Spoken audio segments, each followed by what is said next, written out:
Quran Surat Ad-Duha, surat ke-93, 11 ayat. Bismillahirrahmanirrahim.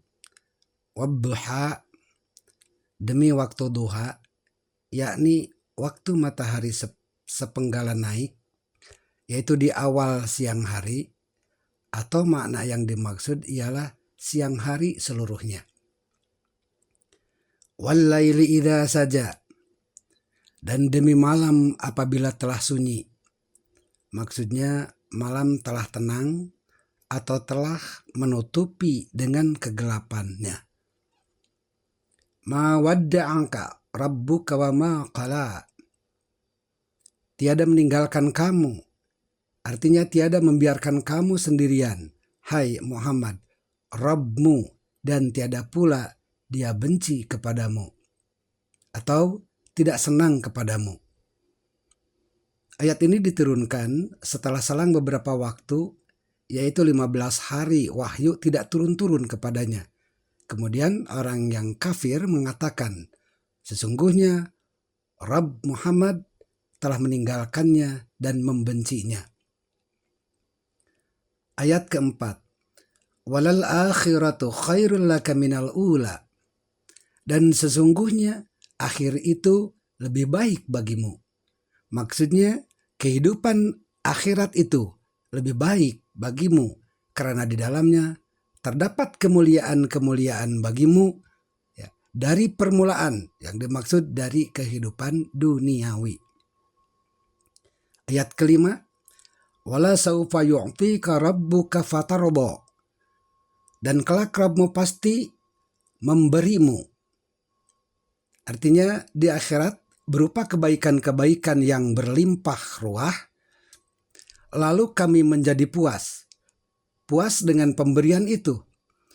Maka Rasulullah SAW bersabda, kalau begitu mana mungkin aku puas, sedangkan seseorang di antara umatku masih berada di neraka. Sampai di sini selesailah jawab qasam, yaitu dengan kedua kalimat yang dinisbatkan sesudah dua kalimat yang dinafikan. Ayat 6. Alam yajidka yatiman fa'awa. Bukankah dia mendapatimu, lalu dia melindungimu?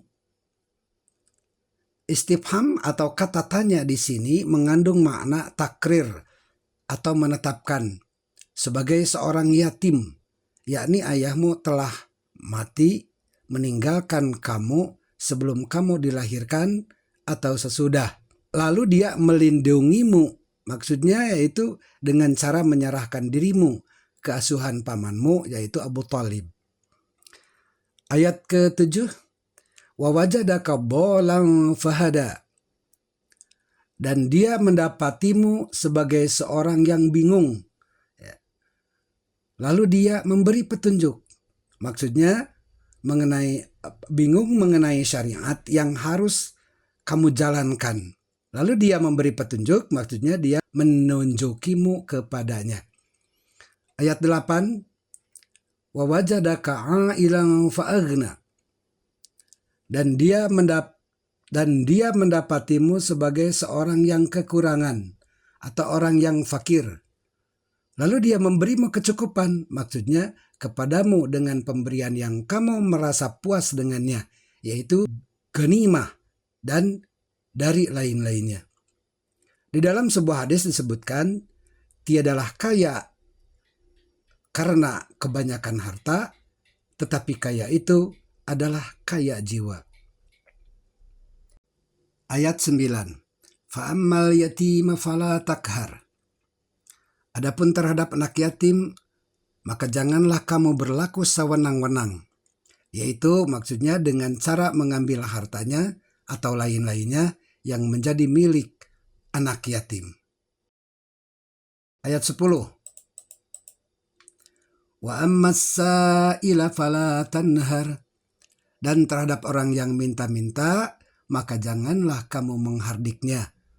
Yang dimaksud menghardik itu membentaknya karena dia miskin. Ayat 11. Wa amma bi ni'mati rabbika fahaddits, dan terhadap nikmat Rabbmu, maka hendaklah kamu menyebut-nyebutnya. Ya. Nikmat yang dimaksud yaitu yang dilimpahkan kepadamu, yaitu berupa kenabian dan nikmat-nikmat lainnya.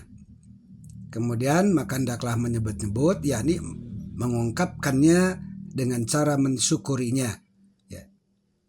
Di dalam beberapa fi'il pada surah ini, dhamir yang kembali kepada Rasulullah SAW tidak disebutkan karena demi memelihara pawasil atau bunyi huruf di akhir ayat. Seperti lafaz qala, asalnya qalaka. Ya. Lafal fa'awa, asalnya fa'awaka. Demikian lafal pahada, asalnya pahadaka. Dan lafal fa'agna, asalnya fa'agnaka. Demikian tafsir surat ini yang dikutip dari tafsir Jalalain. Assalamualaikum warahmatullahi wabarakatuh.